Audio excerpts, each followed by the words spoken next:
What's up, NFL fans? I'm Emery Hunt, the czar of the playbook, and don't forget to check out and purchase your copy of our latest football game plan book, Stiff Arming Football Myths. We have these available in both PDF and paperback form.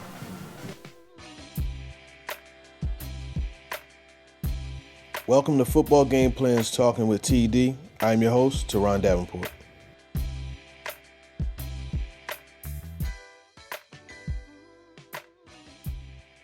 Okay, so here we are talking with TD. We're going to continue our draft series edition.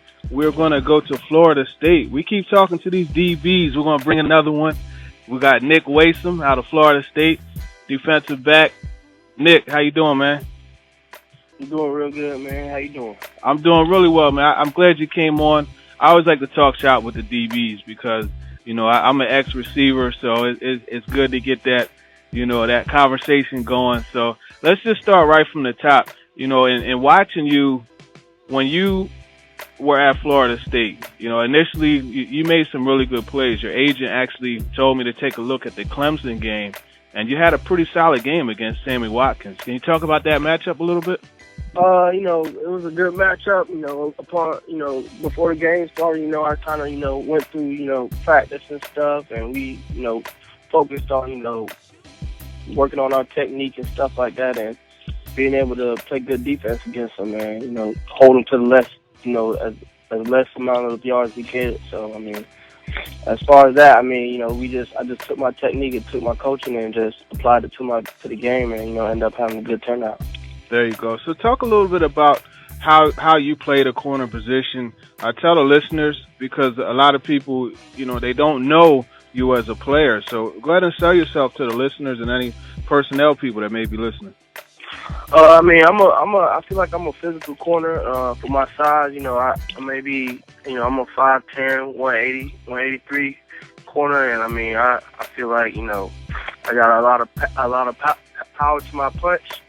And I feel like, you know, my technique and, you know, my ball skills is, you know, really my strong suit. You know, being able to find the ball once it's in the air. I feel like, you know, I attack it real well, and, you know, I play sound defense. I like how you mentioned attacking the ball and finding it when it's in the air. Can you talk a little bit about just the timing part of it? And as a DB, to avoid that pass interference call, you got to get your head turned. So can you kind of take me through the process, running down the sideline with the receiver and the ball's coming towards him on the 9 route? Yeah, as far as, you know, running with the receiver and stuff, you know, as a DB, you know, some DBs, they tend to, you know, panic when the ball's in the air because, you know, you're trying to keep your strides with the receiver and stuff. But, I mean, you just stay in that lower hip and you get them, you know, you got them locked with that arm. I mean, that gives you a chance to, you know, look back and make a play on the ball.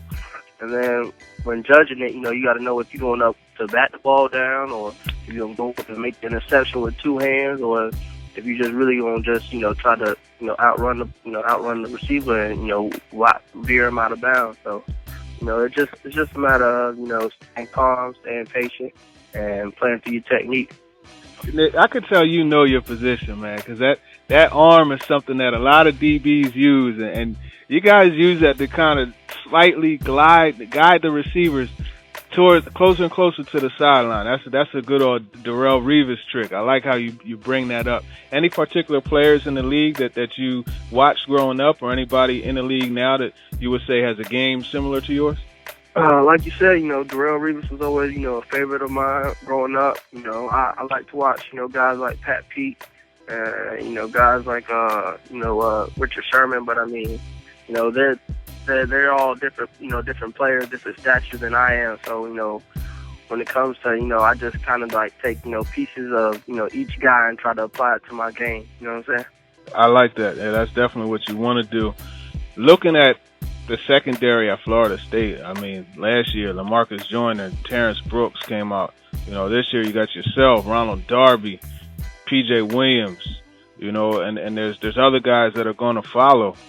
What's that DB room like, man? What's the competition like? I know you guys definitely compete. Can you talk a little bit about how things go on between you guys there?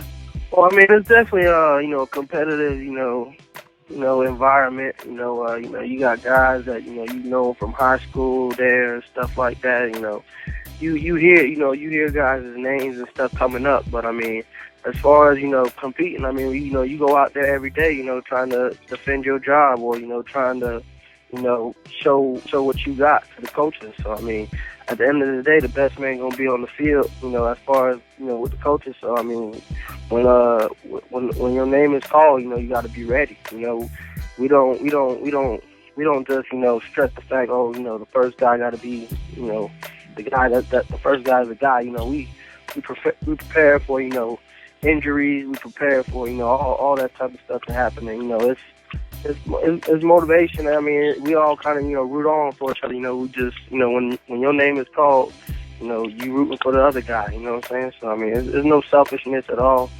As far as in the locker room. But I mean, at the end of the day, you want to get on the field just as much as the other guy. So that's why.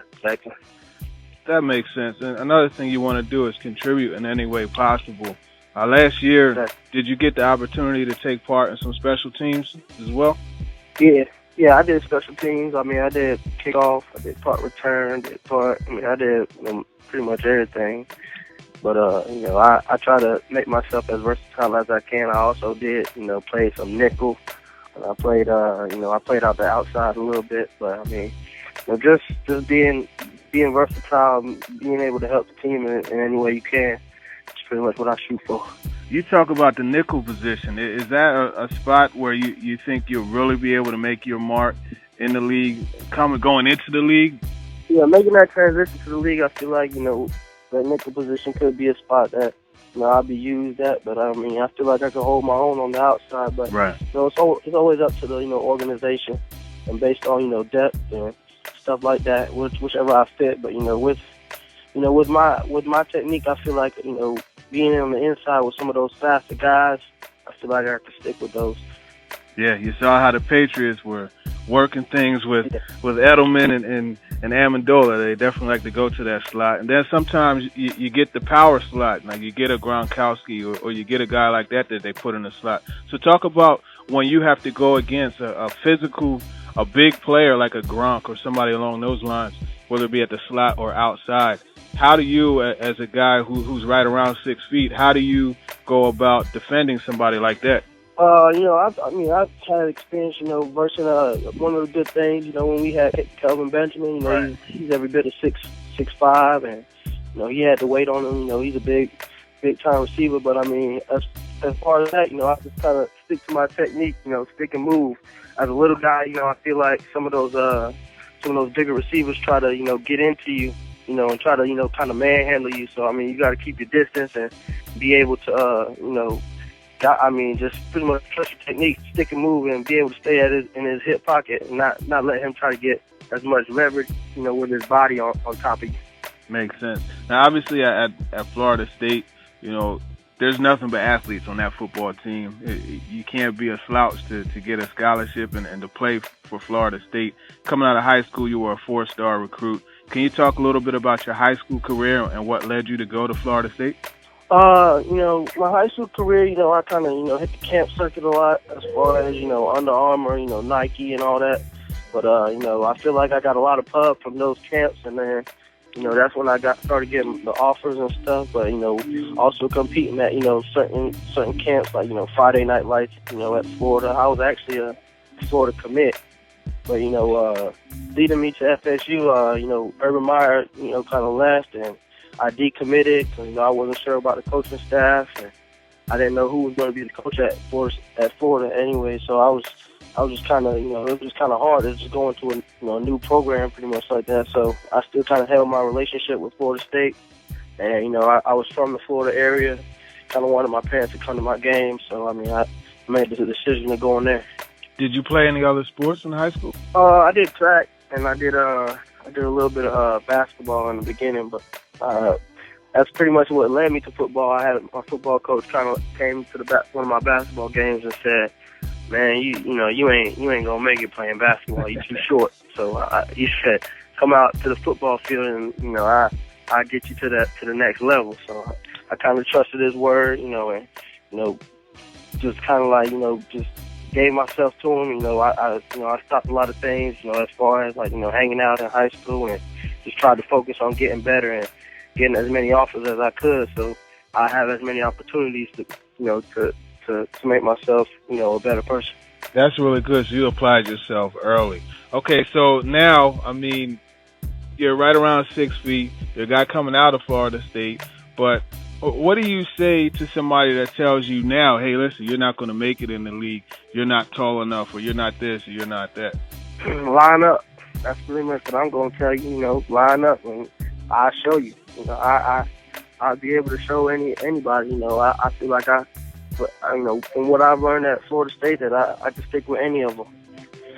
Yeah, that makes sense. Now, the last thing I just want to talk about a little bit is just your pro day coming up. Any particular numbers you're looking to put up? Anything you're working on right now? We're working on all aspects of the pro day right now, but I'm not going to throw a number out there. I expect to run really fast, and I expect to, do everything really well. What would you say is the most important thing for you to show at the pro day? I mean, there's Florida State, like we said, how many times we have to mention it, an awesome school, a lot of athletes coming out of there. So what do you want to show these scouts? There are going to be a lot of scouts there for all of you guys. So what do you want to show them? What's the main thing? Well, as far as pro day, I just want to show that I got, great hips. I got speed. That's, speed kills. You can't fight speed, but I want to show that I got speed, and I want to show that I got great hips, and I got great discipline, and I'm good on the board. There you go. All right. Well, we appreciate you coming on. Definitely want to get you back on after pro day and talk a little bit about, some of the feedback you get from the scouts and everything like that. So thanks for coming on, Nick, and we'll talk to you soon. I appreciate it, man. Thank you. All right, man. No problem. That wraps up this edition of Talking with TD. Be sure to check out all of my interview segments at footballgameplan.com/talkingwithtd. If you have any questions or people you want me to sit down with, hit me up on Twitter at @TDavenport_NFL.